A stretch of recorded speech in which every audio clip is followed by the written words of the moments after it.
Good morning students, कैसे हैं आप सब। आई होप बिल्कुल अच्छे होंगे और अच्छे से अपना काम कर रहे होंगे। वैसे तो आज जो वर्कशीट है वो थोड़ा लेट हो गई है, थोड़ा नहीं थोड़ा ज़्यादा लेट हो गई है, क्योंकि आज तो एक तो वर्कशीट पहले ही बहुत लेट आई थी। 12 बजे के करीब तो वर्कशीट आ जाई थी, अदरवाइज़ पहले संडे को ही आ जाती है। उसके बाद इतनी सारी वर्कशीट्स बनाने में थोड़ा टाइम लग गया, सॉरी फॉर दैट। तो चलो अब हम करते हैं। आप हिंदी और साइंस की तो वर्कशीट अब तक कर चुके होंगे, अब हमें मैथ्स की वर्कशीट करनी है। अब हमारी वर्कशीट नंबर 74, विषय गणित, कक्षा 9, हमारी डेट 18 जनवरी के लिए। तो इस वर्कशीट में हमें क्या करना है, जो हमारा पार्ट है 7 त्रिभुज, उसकी दोहराई करनी है। हमारी वर्कशीट 28 से 31 की पुनरावृत्ति।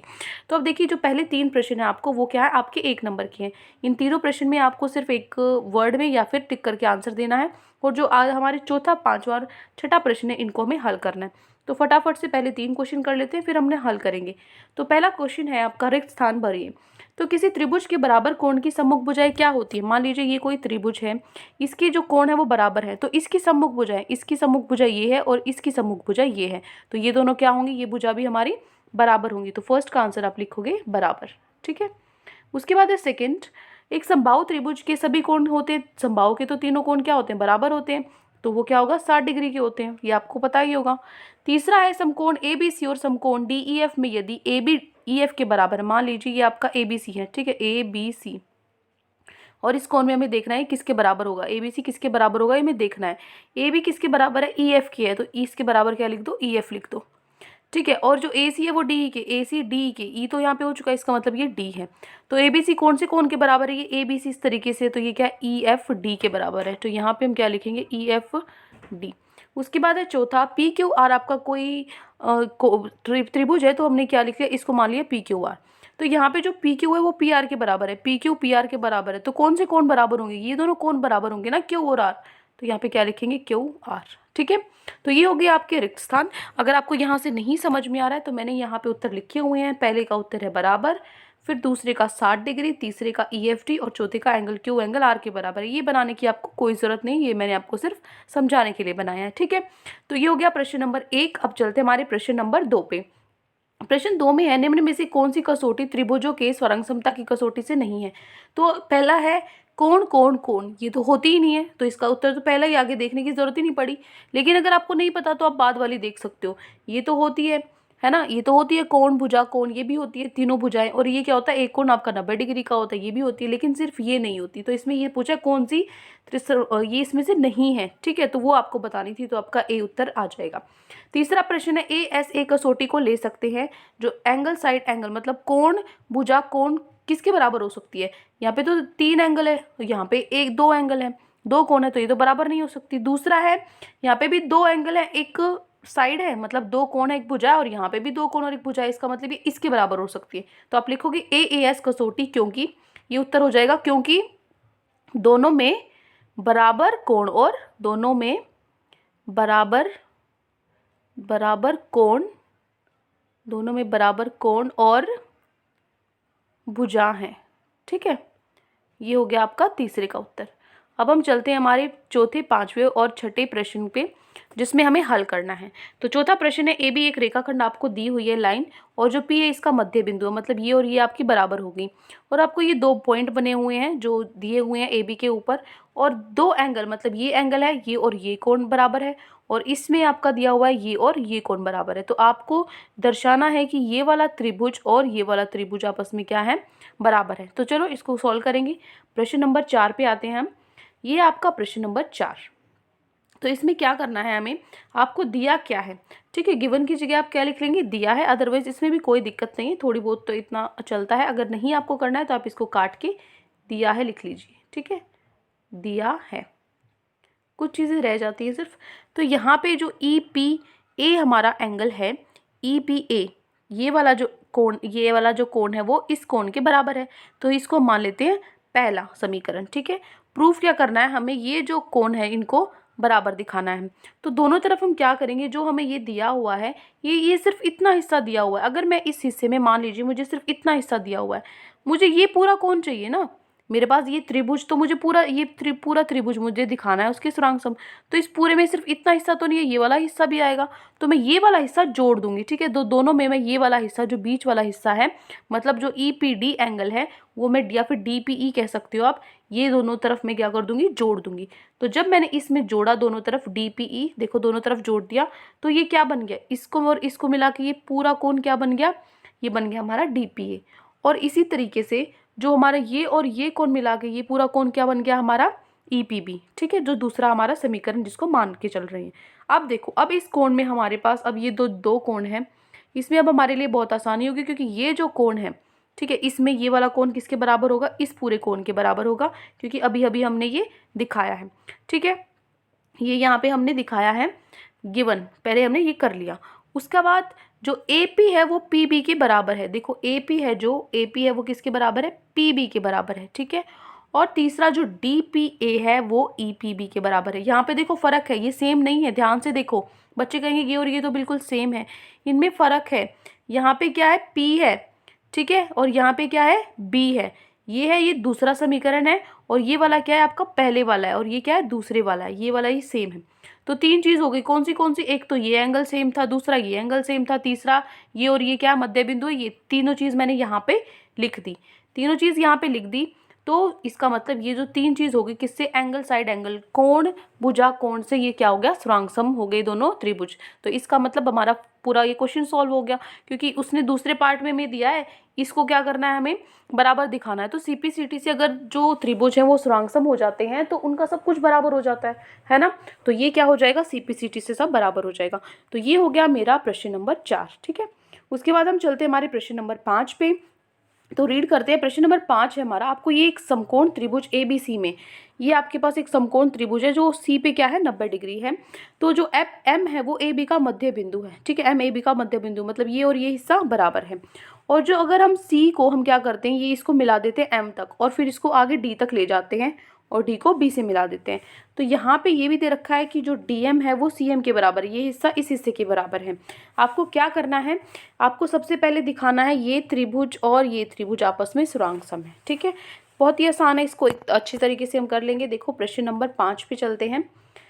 ये आपका प्रश्न नंबर 5 आपको दिया क्या गया है, सबसे पहले ये देखो आपको दिया है जो ये दोनों हैं, AM किसके बराबर है, मैं इसको ठीक कर देती हूँ यहाँ पे, एक मिनट।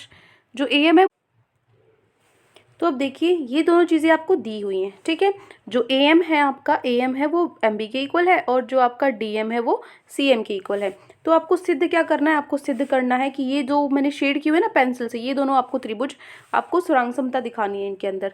तो यहाँ पे देखो तीन चीज़ें हमें दिखानी होती है सुरांग समता के लिए, तो कोई भी तीन चीज़ें आप दिखा सकते हो। जैसे सबसे पहले जो AM है वो BM के बराबर है, ये आपको क्वेश्चन में ही दिया हुआ है। ठीक है, क्योंकि M है जो वो मध्य बिंदु है। दूसरा, ये कोण और ये कोण क्या है, VOA वर्टिकल अपोजिट एंगल। ठीक है, मतलब जो आमने सामने वाले हमारे एंगल होते हैं वो बराबर हैं। तीसरा जो CM है, जो हमारा CM है वो किसके बराबर है, DM के, ये भी हमें बराबर दिया हुआ है। तो इन तीनों से तीन चीज़ें हो गई, दो क्या हो गई, भुजा हो गई, एक कोण हो गया। तो सेंग मतलब भुजा कोण भुजा से ये क्या हो गया, हमारा सुरांग समता हमने सिद्ध कर दिया इनके अंदर। अब ये आपस में दोनों त्रिभुज क्या है, सुरांग सम है। तो इसका मतलब क्या होगा कि अब हमें क्या करना पड़ेगा, CPCT से इनका सब कुछ बराबर हो जाएगा। तो मतलब जो AC है ना, जो AC है वो किसके इक्वल हो जाएगा, BD के इक्वल हो जाएगा CPCT से। ठीक है, और जो इनके कोण है, ये वाला जो कोण है वो इस कोण की अभी भुजा नहीं है, लेकिन ये आगे काम आएगा, इसलिए बता रही हूँ। जो अगले पार्ट्स हैं उनमें ये कोण और ये कोण भी बराबर होंगे CPCT से। और ये क्या है, ये दोनों कोण देखो ऑल्टरनेट है, ये तो ऑल्टरनेट इंटीरियर एंगल है, ये ऑल्टरनेट इंटीरियर एंगल हो गई। तो इसका मतलब ये क्या हो गई, पैरेलल हो गई। ठीक है, तो ये हमें अगले पार्ट में चाहिए। ये देखो मैंने यहाँ लिखा हुआ है B पार्ट में, पहला पार्ट आपको सिर्फ यहाँ तक सिद्ध करना था। यहाँ तक सिद्ध करने के बाद ये दो चीज़ें एक्स्ट्रा लिखनी है, क्योंकि ये हमें अगले में चाहिए। अगले में कैसे चाहिए, अगले में हमें क्या करना है, DBC एक राइट एंगल है, आपको दिखाना है, ये एक समकोण है। सेकंड जो पार्ट है आप यहाँ पे लिख लेना बेटा, DBC क्या है, एक समकोण है। यहाँ पे ये चीज़ आपको यहाँ लिख लेना है, या फिर मैं इसको लिख देती हूँ।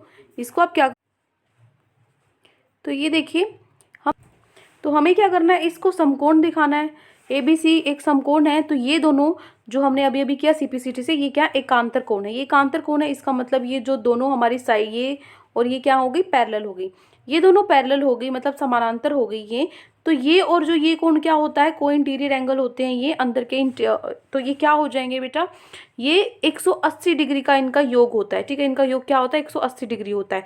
अब जो एंगल सी था, जो ये हमें क्वेश्चन में ही दिया हुआ था 90 डिग्री, तो ये 90 डिग्री हो गया। तो डीबीसी कितना हो गया, 180 माइनस 90 कितना होगा, 90 डिग्री होगा। ठीक है, तो आप यहाँ पे क्या लिख लोगे, डीबीसी इज इक्वल्स टू, यहाँ पे लिख लोगे 90 डिग्री।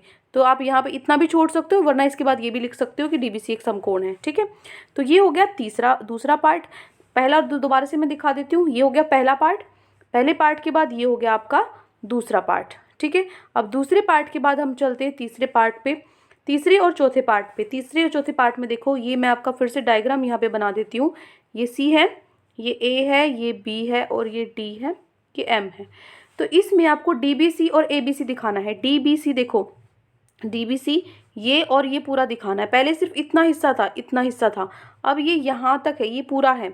तो इसमें मैं एक को मैं थोड़ी डार्क ऐसे आउटलाइन कर देती हूँ, ताकि आपको दोनों ट्रायंगल साफ साफ से दिख जाए। अब दिख रहा है ना, एक डार्क, अब दोनों, एक पतले वाला ट्रायंगल और एक ये मोटे वाला ट्रायंगल। ठीक है, अब इन दोनों त्रिभुज में आपका जो डी बी है, ये वाला और ये वाला बराबर है। ठीक है, क्योंकि ये मैंने सीपीसीटी से बराबर किया था। और जो ये कोण है, ये क्या 90 डिग्री है, ये क्वेश्चन में ही दिया हुआ था। और ये वाला भी हमने सेकंड पार्ट में किया, ये दोनों 90 डिग्री हैं और ये दोनों भी बराबर है। तो ये कॉमन है, उभयनिष्ठ भी लिख सकते हो यहाँ पे कॉमन की जगह। तो ये क्या हो गया, त्रिभुज, ये सुरांग हो गए, किससे, कोण, किससे, भुजा, कोण भुजा से। ठीक है, और सीपीसीटी से जो ए बी है हमारा, जो ए बी है और ये क्या है आपस में जो ये क्रॉस कर रहे हैं, जो काट रहे हैं, ये भी क्या होंगी, हमारी बराबर हो जाएंगी सीपीसीटी से।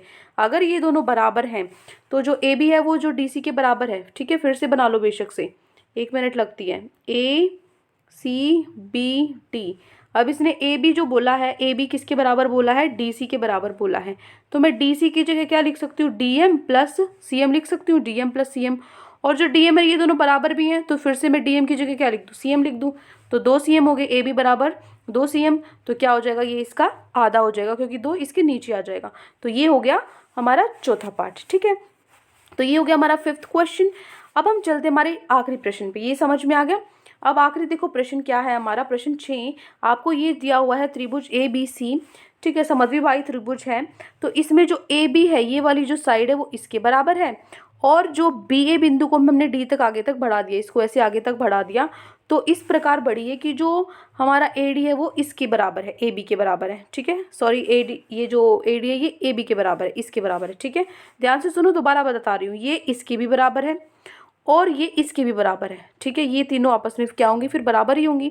तो आपको दर्शाना है जो बी सी डी कोण है आपका, जो बी सी डी मतलब जो ये कोण है, ये क्या है, एक समकोण है, इसको 90 डिग्री दिखाना है आपको। ठीक है, तो चलो प्रश्न नंबर 6 पे हम चलते हैं। ये हमारा प्रश्न नंबर 6। ये आपको पहले क्या दी हुई है, फिगर दी हुई है, आपको इस तरीके से बनाना है। तो ए बी सी के अंदर, ए बी सी के अंदर जो ए बी है वो ए सी के बराबर है, ए बी ए सी के बराबर है, ये और ये बराबर है, ये दिया हुआ है। और जो कोण, इसका मतलब अगर ये दोनों बराबर हैं तो ये कोण क्या होंगे, बराबर होंगे, क्योंकि त्रिभुज की बराबर भुजाओं के सम्मुख कोण बराबर होते हैं। ये दोनों बराबर हो गए।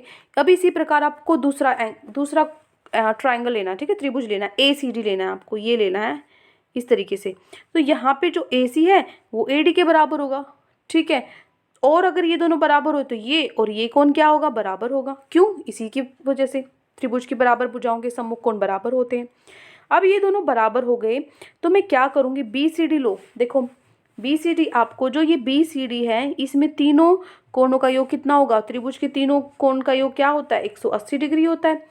ठीक है, 180 होता है। तो मैं ए बी सी की जगह क्या लिख दूँ, जो हमारा बी है, ए बी सी की जगह क्या लिख दूँ, अभी मैंने किया था ए बी सी को ए सी भी लिख दूँ। ठीक है, तो मैंने ए बी सी को ए सी भी लिख दिया। और बी सी डी को क्या लिखूँ, बी सी डी देखो अब ध्यान से, बी सी डी, ये बी सी डी पूरा है, तो ये एक तो इस हिस्से से बनता है, ये क्या है हमारा कोण बी सी ए। ठीक है, बी सी ए या फिर ए बी सी कह सकते हो, और एक इस हिस्से से बनता है कोण, है ना, पूरे को मिला के प्लस में ये क्या है हमारा ए सी डी, है ना।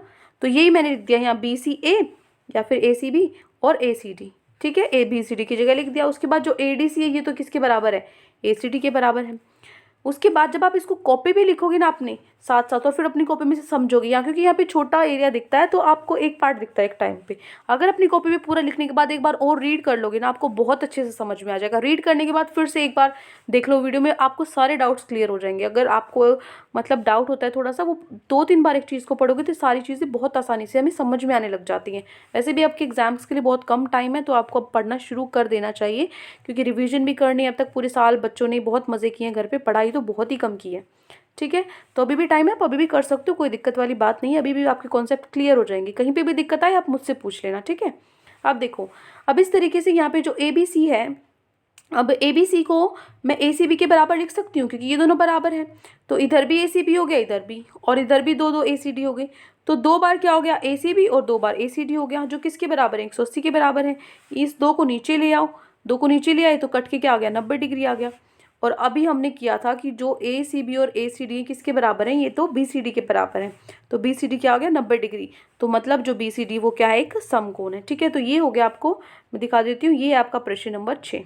ठीक है, तो सारे प्रश्न हमने कर लिए। आई होप आपको अच्छे से समझ में आ गई होंगे। कोई भी डाउट आपको पूरी वर्कशीट में, तो कमेंट सेक्शन में आप मुझसे पूछ सकते हैं। और अगर आपको वीडियो अच्छी लगे तो चैनल को सब्सक्राइब कर सकते हैं और वीडियो को लाइक कर सकते हैं। Thank you and have a great day.